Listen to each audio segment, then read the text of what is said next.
कार्तिक मास महात्म्य कथा 5वां अध्याय। प्रभु मुझे सहारा है तेरा जग के पालनहार। कार्तिक मास महात्म्य की कथा करूं विस्तार। राजा पृथु बोले, हे नारद जी, आपने कार्तिक मास में स्नान का फल कहा। अब अन्य मासों में विधि पूर्वक स्नान करने की विधि, नियम और उद्यापन की विधि भी बतलाइए। देवऋषि नारद ने कहा, हे राजन, आप भगवान विष्णु के अंश से उत्पन्न हुए हैं, अतः ये बात आपको ज्ञात ही है। फिर भी आपको यथाचित विधान बतलाता हूँ। अश्विनी मास में शुक्ल पक्ष की एकादशी से कार्तिक के व्रत करने चाहिए। ब्रह्म मुहूर्त में उठकर जल का पात्र लेकर गांव से बाहर पूर्व अथवा उत्तर दिशा में जाना चाहिए। उसके बाद जो मनुष्य मुख शुद्धि नहीं करता, उसे किसी भी मंत्र का फल प्राप्त नहीं होता।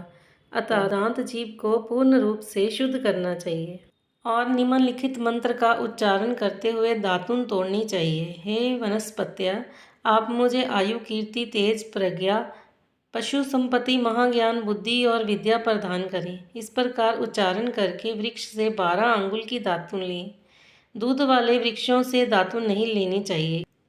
इसी प्रकार कपास, कांटेदार वृक्ष और जले हुए वृक्ष से भी दातुन लेना मना है, जिससे उत्तम गंध आती हो और जिसकी टहनी कोमल हो। ऐसे ही वृक्ष से दंत दावन ग्रहण करना चाहिए। प्रतिपदा, अमावस्या, नवमी, छठी, रविवार को चंद्र तथा सूर्य ग्रहण में दातुन नहीं करनी चाहिए। तत्पश्चात बलि भांति स्नान करके फूल, माला, चंदन और पान आदि पूजा की सामग्री लेकर प्रसन्न चित्त व भक्ति पूर्वक शिवालय में जाकर सभी देवी देवताओं की अधर्या, आचमन्य आदि वस्तुओं से पृथक पृथक पूजा करके प्रार्थना एवं प्रणाम करना चाहिए। फिर भक्तों के स्वर में स्वर मिलाकर श्री हरि का कीर्तन करना चाहिए। मंदिर में जो गायक भगवान श्री हरि का कीर्तन करने आए, उनका माला, चंदन, तांबूल आदि से पूजन करना चाहिए, क्योंकि देवालयों में भगवान विष्णु को अपनी तपस्या, योग और दान द्वारा प्रसन्न करते थे। परंतु कलयुग में भगवत गुणगान को ही भगवान श्री हरि को प्रसन्न करने का एकमात्र साधन माना गया है। नारद जी राजा पृथु से बोले, हे राजन, एक बार मैंने भगवान से पूछा कि हे प्रभु, आप सबसे अधिक कहाँ निवास करते हैं। उसका उत्तर देते हुए भगवान ने कहा, हे नारद, मैं बैकुंठ या योगियों के हृदय में ही निवास नहीं करता, अपितु यहाँ मेरे भक्त मेरा कीर्तन करते हैं, मैं वहाँ अवश्य निवास करता हूँ।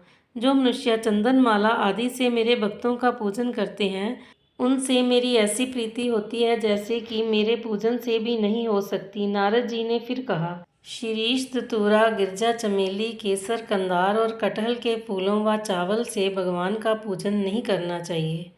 अड़हल, कंद, गिरीश, जूही, माल्टा और केवड़ा के पुष्पों से भगवान शंकर की पूजा नहीं करनी चाहिए। जिन देवताओं की पूजा में जो फूल निर्दिष्ट है, उन्हीं से उनका पूजन करना चाहिए। पूजन समाप्ति के बाद भगवान से क्षमा प्रार्थना करनी चाहिए, यथा, हे सुरेश्वर, हे देव, ना मैं मंत्र जानता हूँ ना क्रिया, मैं भक्ति से भी हीन हूँ। मैंने जो कुछ भी आपकी पूजा की है उसे पूरा करें। ऐसी प्रार्थना करने के पश्चात साष्टांग प्रणाम करके भगवान कीर्तन करना चाहिए, श्री हरि की कथा सुननी चाहिए और प्रसाद ग्रहण करना चाहिए। जो मनुष्य उपरोक्त विधि के अनुसार कार्तिक व्रत का अनुष्ठान करते हैं, वह जगत के सभी सुखों को भोगते हुए अंत में मुक्ति को प्राप्त करते हैं। श्री कृष्ण गोविंद हरे मुरारी, हे नाथ नारायण वासुदेवा, हे नाथ नारायण वासुदेवा, हे नाथ नारायण वासुदेवा।